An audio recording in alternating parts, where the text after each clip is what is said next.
กิจกรรมใหม่ล่าสุดกิจกรรมหอคริสเตียนกิจกรรมนี้จะเล่นยังไงให้ง่ายๆบ้างเดี๋ยวเราไปดูกันเลยดีกว่าและสำหรับคุณผู้ชมที่กำลังมองหาร้านรับเติมเกมราคาถูกปลอดภัยไม่รีฟันเปิดบริการตลอด 24 ชั่วโมงเติมถูกเติมไวผมขอแนะนำร้านจอนชาวไร่เลยนะครับสำหรับวันนี้กิจกรรมหอศักดิ์สิทธิ์คริสเตียนกิจกรรมใหม่เนี่ยก็ได้เข้าเซิร์ฟเวอร์เราเป็นที่เรียบร้อยแล้วและหลายๆคนนะครับก็กำลังมองหาวิธีการเล่นกิจกรรมนี้อยู่จะเล่นยังไงต้องแอคทีฟยังไงเงื่อนไขเป็นยังไงเดี๋ยวเราไปดูกันนะเบื้องต้นนะครับที่ผมจะพูดเลยก็คือกิจกรรมนี้เนี่ยมันเป็นกิจกรรมใหม่ที่ยังไม่ควรเข้าเซิร์ฟเวอร์เราแต่มันเข้าเพราะตัวเกนบุนั้นมันได้เข้าพร้อมกันทุกเซิร์ฟเวอร์ทำให้เราเนี่ยจะต้องมาเล่นกิจกรรมนี้กันเลยเพราะปกติแล้วเนี่ยกิจกรรมในตัวละครใหม่ๆมันจะเป็นกิจกรรมการตีบอสสะสมคะแนนแต่กิจกรรมพวกนี้เนี่ยมันลัดมาแทนที่การตีบอสเพราะว่ามันเป็นตัวล่าสุดที่มีของเซิร์ฟเวอร์นอกนะครับดังนั้นมันเข้าพร้อมกับเราต้องเจออยู่แล้วมันมีการล็อกในส่วนของกิจกรรมไว้ในกิจกรรมเลยนั่นเองคุณผู้ชมดังนั้นกิจกรรมนี้วิธีการเล่นง่ายๆในตอนนี้ที่เราเสียเปรียบคือตัวละครในการเล่นเรานั้นอาจจะยังไม่เยอะเท่ากับเซิร์ฟเวอร์นอกที่มันมีผ่านมาเยอะๆแล้วซึ่งในกิจกรรมนี้เนี่ยไม่ได้พึ่งอะไรเลยนะครับพึ่งตัวละครสายดาเมจล้วนๆเพราะว่ากิจกรรมนี้เนี่ยหนึ่งเลยอ่ะเราเล่นถ้าเรามีตัวดาเมจเจ๋งๆนะฮะไม่ว่าจะเป็นตัวมิมีอะไรแบบเนี้ยในกิจกรรมพวกนี้มันเอามาลงเล่นได้หมดเลยเข้าใจไหมดังนั้นมันเป็นอะไรที่โหดมากๆนะครับถ้าเรามีตัวมิมีนั่นเองคุณผู้ชมแต่เนี่ยอย่างที่บอกไปว่าทีมแสงเราอ่ะมันหาตัวดาเมจได้ค่อนข้างน้อยกิจกรรมนี้มันก็เลยอาจจะเสียเปรียบนิดนึงตัวช่วยบูสต์ก็เป็นตัวในตู้กิจกรรมนั่นแหละที่จะทำให้ความสามารถตัวของทีมเราโบนัสของทีมเรานั้นน่ะมันพุ่งสูงยิ่งขึ้นก็จำเป็นที่จะต้องมีตัวละครตัวนั้นๆของตู้นั้นๆเนี่ยเพื่อเพิ่มประสิทธิภาพในการเล่นแต่ณตรงนี้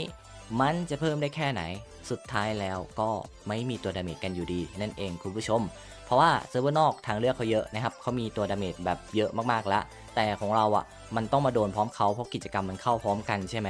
เรายังไม่มีตัวดาเมจเจ๋งๆโหดๆของสายนั้นๆเลยมันก็ทำให้เราเนี่ยเล่นยากดังนั้นวิธีการเล่นแบบง่ายๆที่ผมจะแนะนำก็จะเป็นในส่วนของการเล่นตามมีตามเกิดนะฮะ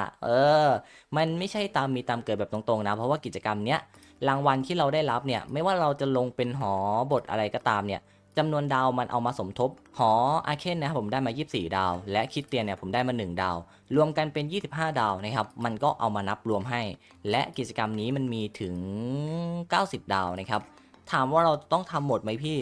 ไม่ต้องนะครับตามความสามารถที่ไหวเลยเพราะว่าถ้าดาวยิ่งเยอะมันมีการแข่งตรงนี้แต่แน่นอนว่ามันไม่ได้ไปแบบง่ายๆแน่นอนนะครับมันจะไปยากมากเพราะค่าพลังอ่ะมันห่างกันหลายขุมนะครับมันเป็นกิจกรรมที่เข้ารัดอะต้องพูดแบบนี้เนาะดังนั้นถ้าเราทำได้ตามความสามารถอ่ะมันก็เหมือนกับการแข่งตีบอสทั่วไปนั่นแหละนะคุณผู้ชมไม่ได้ต่างกันนะครับรางวัลอันดับมันก็จะเป็นแบบนี้เลยถึงแม้ว่าเราจะ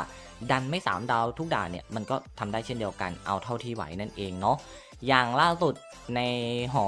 ตัวนี้เนี่ยอีฟริตยังฉีดไม่ไหวเลยนะครับมันห่างค่าพลังกันจนเกินไปเยอะแล้วและในส่วนของตัวบูทได้จริงๆก็จะเป็นการทำดาวตัวละครหลักที่ของตู้นั้นๆซึ่งมันเป็นอะไรที่ค่อนข้างโหดอยู่อ่ะเพราะว่าตอนนี้มันเป็นกิจกรรมที่รัดเข้ามาต้องพูดแบบนี้เนาะคือแบบแค่เข้าใจก็พอว่าเนี่ยเราเก็บหอนี้ได้กี่ดาวหอนี้ได้กี่ดาวเอามารวมกันคะแนนได้กี่ดาวนะครับได้60ดาวรางวัลเราก็ได้รับ60ดาวไปนะครับและในส่วนของรางวัลอันดับก็นับตามจำนวนดาวเหมือนกันว่าเราได้กี่ดาวนะครับถ้าเราได้ดาวเยอะกว่าเขาก็ขึ้นไปแน่นเองเนาะความสามารถของตัวละครคนที่มีตัวละครเยอะๆดาเมจเยอะๆทีมแน่นๆก็จะมีโอกาสที่จะได้ผ่านอันดับสูงๆเนี่ยในหลายๆกิจกรรมถ้าให้ผมพูดแนะนำเบื้องต้นง่ายๆเลยสำหรับกิจกรรมนี้ถ้ามันจะมีตลอดไปแล้วเนี่ยให้คุณผู้ชมตามล่าหาตัวดาเมจเนี่ยสักตัวหนึ่งนะครับเป็นตัวแบกเพื่อเอามาไว้เล่นกิจกรรมนี้บางทีมันเป็นหอแสงบางทีมันเป็นหอน้ำบางทีมันเป็นหอลมหอไฟหอมืดหออะไรแบบนี้คุณผู้ชมมีตัวดาเมจหลักของพวกนั้นๆน่ะอย่างละ1ตัวทีเนี้ยทางเลือกการทำดาวคุณผู้ชมอ่ะมันก็จะเล่นกิจกรรมนี้ได้นะครับโดยที่แบบไม่ต้องมาฝืนอย่างตัวคริสเตียนผมอ่ะไปไม่รอดนะครับไม่มีตัวดาเมจคือมันตีไม่เข้าเลยนะเว้ยแล้วคือแบบ ยืนเยอะกันไปอ่ะแล้วมีแต่ตัวบางๆนะฮะดาเมจที่ถมหนักคือไม่มีเลยมันทำให้การเล่นนั้นยากนะครับเนี่ยดูนะเนี่ยกว่าจะจบได้แต่ละด่านนะครับเจอตัวแท้งเข้าไปนี่อย่าหวังที่จะจบเลยนะโหเวลาเกือบหมดเห็นไหมยากนะครับเพราะว่าตัวดาเมจแบบหนาๆมันไม่มีแล้วดูดิคือแบบเกนบุทำดาเมจไอ้ดาเมจที่มันเป็นดาเมจจากโล่และต่อเนื่องนี่แหละมันทำให้ดาเมจของตัวเกนบุนั้นอะแรงมากแล้วถ้ายิ่งมีดาวนะมันแบกกิจกรรมได้แต่มันก็แบกได้แต่พวกบางๆนะครับถ้าไปเจอดาเมจสูงๆแล้วเราไม่มีตัวนักยิงหรืออะไรที่มันเป็นตัวดาเมจหลักๆอะเล่นยากเหมือนเดิมเนาะเดี๋ยวจะทำให้ดูไปเรื่อยๆนะฮะอันไหนไม่ไหวเนาะเกนบุนะครับมันมีดาเมจต่อเนื่องไงเดี๋ยวผมลองเกนบุให้ดูสักรอบนึงดีกว่าคุณผู้ชมเพื่อให้ได้เห็นนะเห็นปะตัวแทงมันจะเอาไม่ลงนะครับมันเอาตัวแทงไม่ลงจริงๆเนี่ยปัญหาเลยนะครับถ้าเราไม่มีดาเมจมันปิดตัวแทงไม่ได้มันก็จะไปถมกันที่ตัวแทงโหดาเมจโคตรเยอะแต่ลองดูดิว่าตัวแทงมันหนาเห็นไหมดังนั้นอะไรก็ไม่เท่าสำคัญเท่าตัวดาเมจแล้วไอตัวยืนมันยังพอยืนไหวแต่ดาเมจมันไม่มีเนี่ยมันทำยังไงได้นอกจากตัวกาเบรียลแล้วคุณผู้ชมใช้ตัวไหนบ้างลองแนะนำผมหน่อยผมก็อยากจะรู้เหมือนกันเนาะเพราะว่าหลายๆคนก็ไปเน้นที่ตัวแท้งตัวอะไรกันแบบเนี้ยผมก็งงเหมือนกันว่าเฮ้ยดาเมจมันไม่พอว่ะส่วนใหญ่แล้วจริงปัญหานี้มันคือเรื่องจริงนะฮะดังนั้นถ้าในส่วนของตัวต่อไป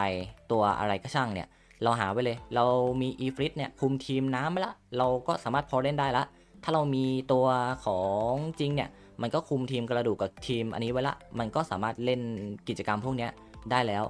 วทีมแสงล่ะแน่นอนนะครับว่าอย่าไปมุ่งเน้นตัวอะไรเราไปหาทีมแสงอย่างพวกตัวมีนะฮะต้องเก็บมาไว้ก่อนเลยเพราะว่าจะได้เอามาเล่นคอนเทนต์ทีมแสงได้ใช่ไหมและก็ยังทีมมืดมังกรมืดแบบเนี้ยเราก็หาพวกตัวของอาร์เทมิสอะไรแบบเนี้ยเอามาไว้เล่นกิจกรรมพวกนี้อย่างที่ผมไปว่าดาเมจสำคัญที่สุดแล้วนะครับมันเป็นปัญหาตรงดาเมจนี่แหละตัวแท้งตัวอะไรแม่งก็ทดแทนได้นะเอาจริงๆแต่ว่าตัวดาเมจเนี่ยสิมันหายากแล้วมันแบบว่าเจอแท้งไม่ถึกแค่ตัวเดียวยังเอาไม่อยู่นะครับดังนั้นนี่แหละกิจกรรมมันจำเป็นที่จะต้องพึ่งพาพวกตัวดาเมจแล้วเราใส่ฟีเติมน้อยเอาเพชรไปใช้มั่วๆพอไม่เจอตัวดาเมจมันจบเลยนะครับมันทำอะไรต่อยากมากคุณผู้ชมดังนั้นเนี่ยแหละนะครับสิ่งที่ผมบอกว่าเราอาจจะต้องดองเพชรไว้พวกตัวดาเมจก่อนถ้าได้ดาเมจครบๆแล้วทีมมันไม่ถึกมันไม่อะไรเนี่ยเดี๋ยวเราค่อยตามเก็บได้เราใช้อะไรที่มันทดแทนไปได้เนี่ยก็ใช้ไปก่อนนั่นเองเนาะคือแบบผมว่านะฮะเพชรผมมันเยอะอยู่เดี๋ยวผมจะทำตัวเกนบุสัก1 ดาวแดงเพราะว่าผมจะเอามาเล่นกับทีมน้ำนะครับเล่นแบบเป็นทีมหลักเลยแบบโหดๆเดี๋ยวจะปั้นให้ดูเนาะดังนั้นก็เลยคิดว่าจะสุ่มตัวของเกนบุเนี่ยให้มันได้1 ดาวแดงนะครับเพราะว่าตัวละครมันถูกใจผมมากในเรื่องสกิลถ้าตัดตัวหนิงรถที่จะปราบมันได้เนี่ยก็ไม่เป็นปัญหานะครับผมสามารถมองข้ามตัวหนิงรถได้เนาะเพราะว่าในอนาคตแม่งคนเล่นทีมกระดูกเยอะแน่นอนแล้วหนิงรถเขาก็ไม่น่าจะข้ามกันด้วยทีนี้ตัวทีมน้ำผมมังกรก็เป็นตัวที่เสกโล่มังกรคลามโดนละหนิงรถนะครับตัวเกนบุผมก็เสกโล่เหมือนกันนะก็โดนหนิงรถหวดเหมือนเดิมนั่นเองเนาะดังนั้นมันไม่เป็นปัญหาเดี๋ยวผมสุ่มมานะครับเพื่อเล่นปราบมังกรอื่นเอานะฮะถ้าจะเจอหนิงรถอะไรเนี่ยปล่อยมันไปเนาะลุ้นดวงเอาดังนั้นนะฮะก็จะเป็นแบบนี้เลยสำหรับกิจกรรมแสงศักดิ์สิทธิ์ไม่ได้มีอะไรมากนะครับมีแบบนี้จะอธิบายยังไงให้เล่นง่ายล่ะในเมื่อตัวละครมันไม่มีมันไม่มีมันทำอะไรไม่ได้ผมเองก็ทำไม่ได้เหมือนกันนะสำหรับทีมแสงถ้ามันไม่ไหวนะครับไปแค่1 ดาวพอเก็บดาวน้อยๆนะครับให้มันครบแบบขั้นต่ำสัก63นะฮะพอเลยในแต้มพวกนี้สามารถที่จะเอาไปแลกในส่วนของ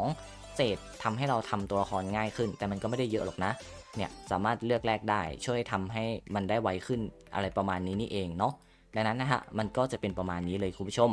สำหรับคลิปนี้นะครับไม่ได้มีอะไรไปมากกว่านี้ก็จะต้องขอตัวลาคุณผู้ชมไปก่อนแล้วสวัสดีครับ